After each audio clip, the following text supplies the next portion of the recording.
एक ही अज्ञान है कि हमें पता नहीं कि हम कौन हैं। फिर सारे अज्ञान उसी एक अज्ञान से पैदा होते हैं। एक ही बीज है, फिर तो वृक्ष बड़ा हो जाता है, फिर तो बहुत शाखाएं प्रशाखाएं होती हैं, बहुत फूल पत्ते लगते, फल लगते, और फिर एक बीज में बहुत बीज भी लगते हैं। वनस्पति शास्त्री कहते हैं एक छोटा सा बीज सारी पृथ्वी को हरियाली से भर देने में समर्थ है, और एक छोटे से अज्ञान के बीज ने मनुष्य को परिपूर्ण अंधकार से भर दिया है। बीज है छोटा, ये बोध नहीं है कि मैं कौन हूँ, और जिसे यही बोध नहीं है कि मैं कौन हूँ, फिर वह जो भी करेगा गलत ही करेगा। जहाँ भीतर का दिया ही न जला हो, फिर तुम्हारे कृत्य के ठीक होने की कोई संभावना नहीं। और हम सब चेष्टा करते हैं कि कृत्य ठीक हो जाए। यह ऐसे ही है जैसे कोई अंधेरे में दिया तो न जलाए और ठीक ठीक चलने का अभ्यास करे, ताकि अंधेरे में मैं बिना गिरे चल सकूं, बिना टकराए चल सकूं, दीवालों से सिर न फूटे, जब चाहिए तब दरवाजा मिल जाए। काश जिंदगी थिर होती तो यह संभव हो जाता। काश ऐसा होता कि तुम एक ही मकान में सदा रहते, एक ही कक्ष में सदा रहते, तो धीरे धीरे अभ्यास हो जाता। धीरे धीरे तुम जानने लगते बिना दिए के जलाए द्वार कहाँ है, दीवार कहाँ है। जानने लगते टेबल कहाँ रखी है, कुर्सी कहाँ रखी है। जानने लगते किस दिशा में जाएं, किस दिशा में न जाएं। तो दिए की भी जरूरत न थी। लेकिन जिंदगी रोज बदल जाती है, यह अड़चन है। ये जिंदगी का मकान परिवर्तनशील है। यहाँ एक क्षण को भी कुछ स्थिर नहीं है। यहाँ सब धारा है, यहाँ सब बह रहा है, यहाँ सब बदल रहा है। इसलिए कल तुमने जो तय किया था वह आज काम नहीं आता। आज जो तुम अनुभव करोगे वह कल काम में नहीं आएगा। दिया तो जलाना ही होगा। ये जिंदगी से सरित प्रवाह में केवल अभ्यास कर लेने से कृत्यों का कोई परिणाम होने वाला नहीं है, बल्कि खतरा होता है।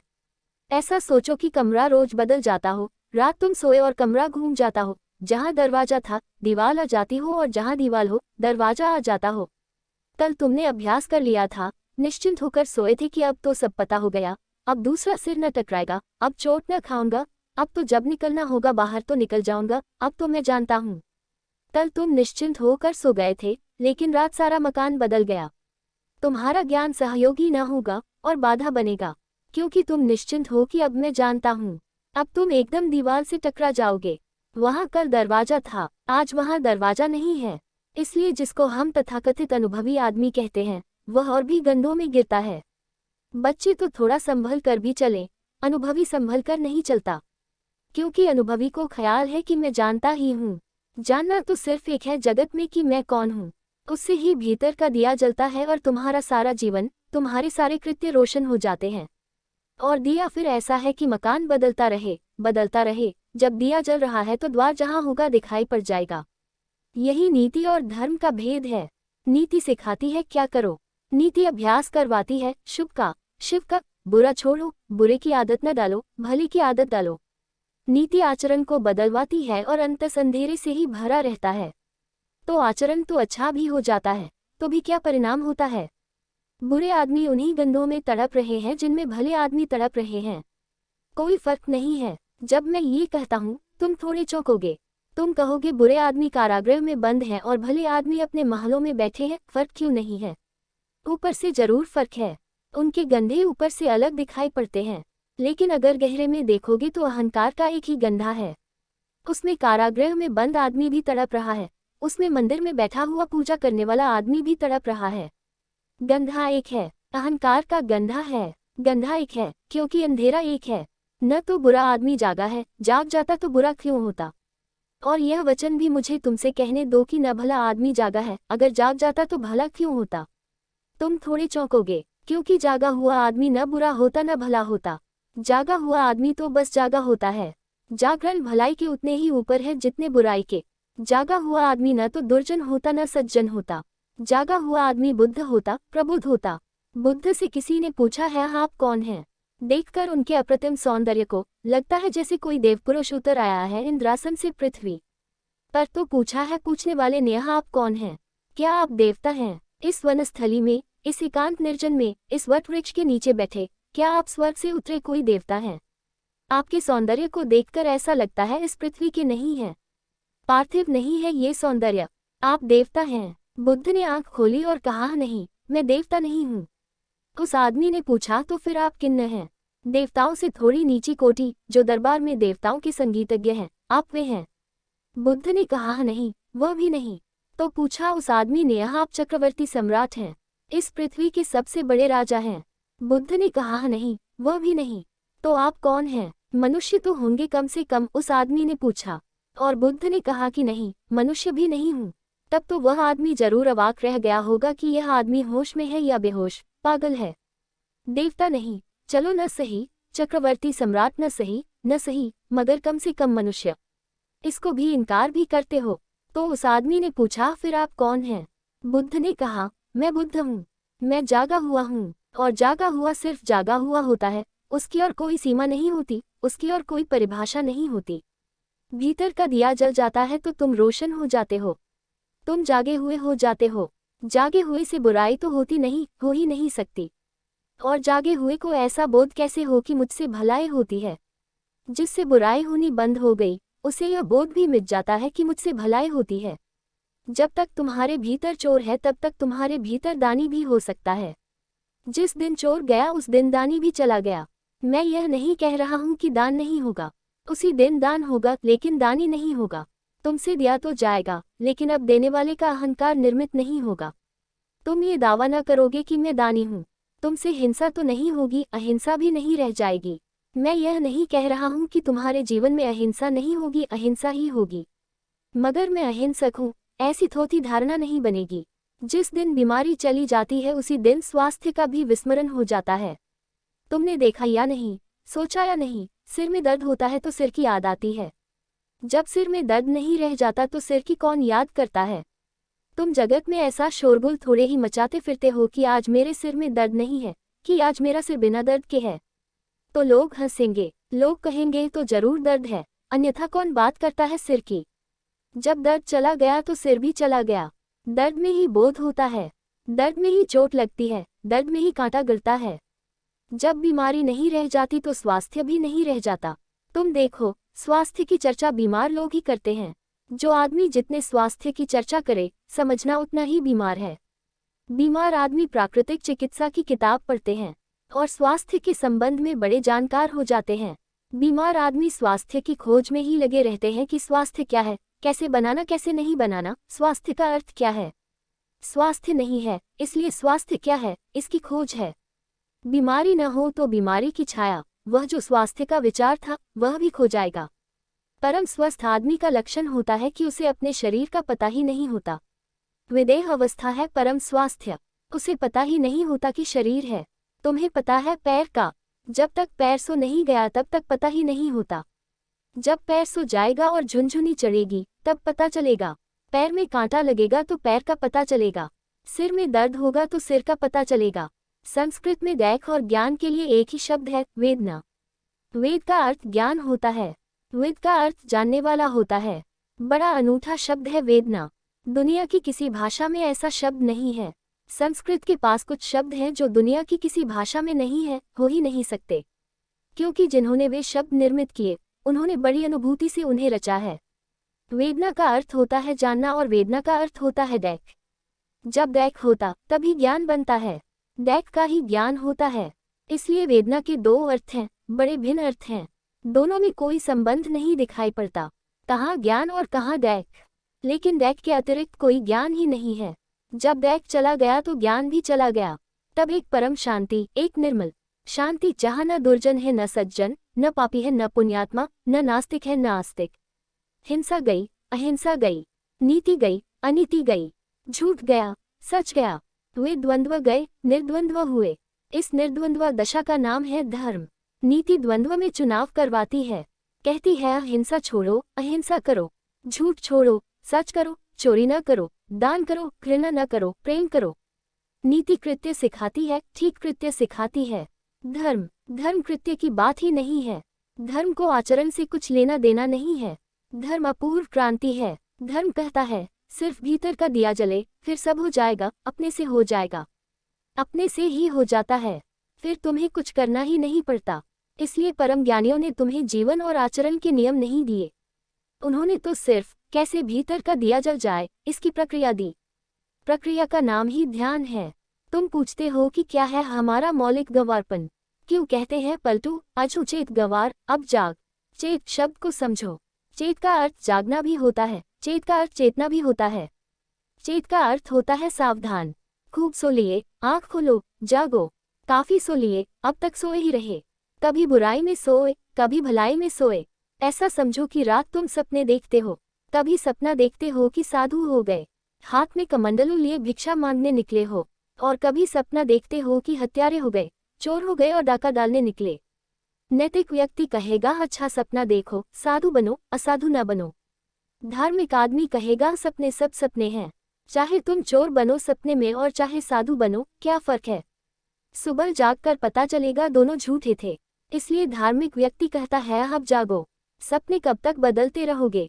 ऐसे ही हम सपने बदलते रहे हैं। एक सपने से थक जाते हैं तो विपरीत सपना देखने लगते हैं। रोज हो रहा है ऐसा। जब तक मन की इस अवस्था को ठीक तुम ख्याल में न लोगे, जागोगे नहीं। एक आदमी बहुत भोजन करता है तो ऊब जाता है, फिर भोजन से कष्ट होने लगता है, सुख तो मिलता नहीं। बहुत करने से कष्ट होने लगता है, जब कष्ट होने लगता है तो उपवास की सोचने लगता है। एक अति से दूसरी अति पर चला। जब कष्ट बहुत होने लगा तो आदमी सोचता है उपवास कर लूं। और मेरे अनुभव में ऐसा आया कि भोजन कम करना ज्यादा कठिन है, भोजन न करना ज्यादा आसान है। मैंने अनेक लोगों को देखा, उनसे अगर कहो कि थोड़ा सम्यक भोजन करो, इतना मत करो, आधा कर दो, वे कहते हैं ये कठिन है। आप कहो तो बिल्कुल बंद कर दें। अति पर जाना मन को आसान है, मध्य में आना मन को कठिन है। निश्चिंत ही जब खूब दैक भोग लिया, ज्यादा भोजन करके पेट में दर्द है और सिर भारी है और दिन में आलस्य छाया रहता है और प्रतिभा में निखार नहीं रह गया, सब धुंधला धुंधला हो गया, अंधेरा अंधेरा और शरीर बेभुआ जाता है, शरीर सौंदर्य खोए देता है और जिंदगी एक बोझ रूप मालूम होने लगी तो तुम जल्दी से उपवास का सोचने लगते हो। चले उर्ली कांचन उपवास कर लें, और तुम्हें उपवास करवाने वाले मिल जाते हैं।